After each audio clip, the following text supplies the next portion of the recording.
کیا سگریٹ کا دھواں منہ میں جانے سے روزہ ٹوٹ جائے گا؟ اگر سگریٹ کا دھواں فضا میں اڑ رہا ہے اور سانس میں چلا گیا تو روزہ نہیں ٹوٹے گا.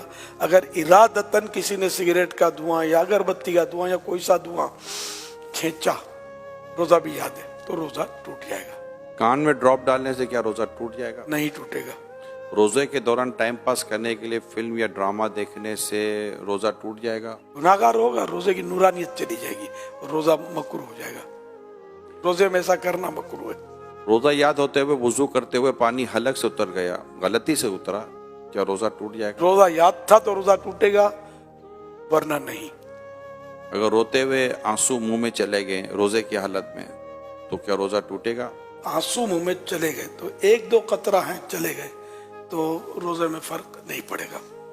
اور اگر اتنا آنسو منہ میں ہے کہ منہ میں نمکینی محسوس ہوئی اور اب حلق کے نیچے بھی اترا کچھ، حلق میں بھی محسوس ہوا کہ اتر گیا، حلق میں اتر گیا تو روزہ ٹوٹ جائے گا، جبکہ روزہ بھی یاد ہو. کاجل لگانے سے کیا روزہ ٹوٹتا ہے؟ احتیاط کرنا اچھا ہے کاجل سے، جو کاجل سرما ایک ہے نہیں ہے، اس میں علماء کا کچھ اختلاف ہے، تو بچنا چاہیے. سرما لگانے سے کیا روزہ ٹوٹے گا؟ نہیں ٹوٹے گا، چاہے اس کی حلق میں محسوس ہو تب بھی نہیں ٹوٹے گا. حدیث شریف میں اس کی اجازت موجود ہے. اسٹیم یعنی بھاپ لینے سے یا یہ نیبولائز کرنے سے روزہ ٹوٹتا ہے؟ ٹوٹ جائے گا. روزے کے دوران اگر اسلامی بہنوں کے مخصوص ایام شروع ہو جائیں تو کیا روزہ ٹوٹ جائے گا؟ جی روزہ ٹوٹ جائے گا. لیکن اب وہ کس حالت میں رہے؟ اگر تو روزہ ٹوٹ گیا اس کا تو چونکہ اب روزے کی اہل ہی نہ رہی، تو اس صورت میں اسے اجازت تو ہے کہ وہ کھا پی سکتی ہے، لیکن بہتر یہ ہے کہ سامنے نہ کھائے. اور اگر اس وقت ختم ہوئے اس کے ایام اور دن ابھی باقی ہے تو چونکہ روزے کی ایک طرح سے اہل ہے تو اب اس کو دن روزے دار کی طرح گزارنا ہوگا. اور کیا ان روزوں کی قضا ہے؟ مخصوص ایام میں جو روزے چھوٹے ان کی قضا فرض ہے. کیا آنکھوں میں لینس لگانے سے کیا روزہ ٹوٹ جائے گا؟ اگر لینس پر لکوڈ لگا ہوا ہے تو روزہ ٹوٹے گا، اگر لینس خشک یعنی ڈرائی ہے تو روزہ نہیں ٹوٹے گا. کھانا بناتے ہوئے چکھنے سے کیا روزہ ٹوٹ جائے گا؟ اگر اس طرح چکھا کے حلق سے نیچے اتر گیا تو روزہ ٹوٹ جائے گا. اور اگر ضرورت ہے تو پھر زبان سے ٹچ کیا، جیسے ٹیسٹ زبان سے معلوم ہو جائے گا، پھر اس کو اچھی طرح تھوک دے کہ کوئی بھی حصہ اس کا حلق سے نیچے نہ اترے تو نہیں ٹوٹے گا. بلا ضرورت اس طرح کیا تو مکروہ ہے. ڈکار کے آنے سے روزہ ٹوٹتا ہے؟ نہیں ٹوٹتا.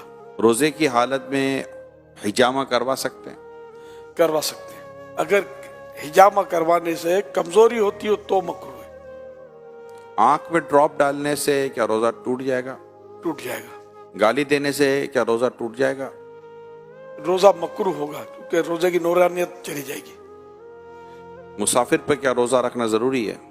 مسافر جو شرعی مسافر ہے تو اس کو اجازت ہے کہ وہ روزہ نہ رکھے، اور اگر سفر آسان ہے تو بہتر یہی ہے کہ وہ روزہ رکھ لے. اور اب سفر آسان ہوتے ہیں، ہوائی جہاز میں کوئی محسوس نہیں ہوتا، گھر میں اے سی ہونا ہو، ہوائی جہاز میں تو اے سی ہوتا ہے، چلنا پھرنا پڑتا ہے. ایک شخص کی سحری کے وقت طبیعت صحیح نہیں رہتی مگر دن میں طبیعت اس کی درست ہو جاتی ہے، تو اس حالت میں وہ کیا کرے؟ روزہ رکھ لے؟ اس کی پھر وہی تفصیل ہے کہ روزہ رکھنے سے بیماری بڑھ جائے گی یا دیر میں اچھا ہوگا یا جان چلی جائے گی یا عقل چلی جائے گی، تب تو روزہ نہ رکھنے کی اجازت ہے کہ بعد میں قضا کر لے. اور اگر ایسا نہیں ہے تو تھوڑی بہت تکلیف ہوتی ہے تو اس سے روزہ نہ رکھنے کی اجازت نہیں ملے گی، روزہ رکھنا ہوگا. پھر یہ بھی بتا رہے ہیں کہ دن میں طبیعت صحیح بھی ہو جاتی ہے تو پھر اس کی علامت ہے کہ روزہ تو اس کو رکھنا چاہیے، روزہ فرض رہے گا. روزے کے دوران زیادہ سونے سے کیا کچھ روزے پر فرق پڑتا ہے؟ روزے پر اس میں فرق نہیں پڑتا. سارا دن بھی اگر سویا رہے بندہ نمازوں کے علاوہ اور دیگر ضروریات کے علاوہ تو روزے میں فرق نہیں پڑے گا. لیکن یہ جاگے تاکہ روزے کا پتہ چلے نا، پتہ ہی نہ چلے تو پھر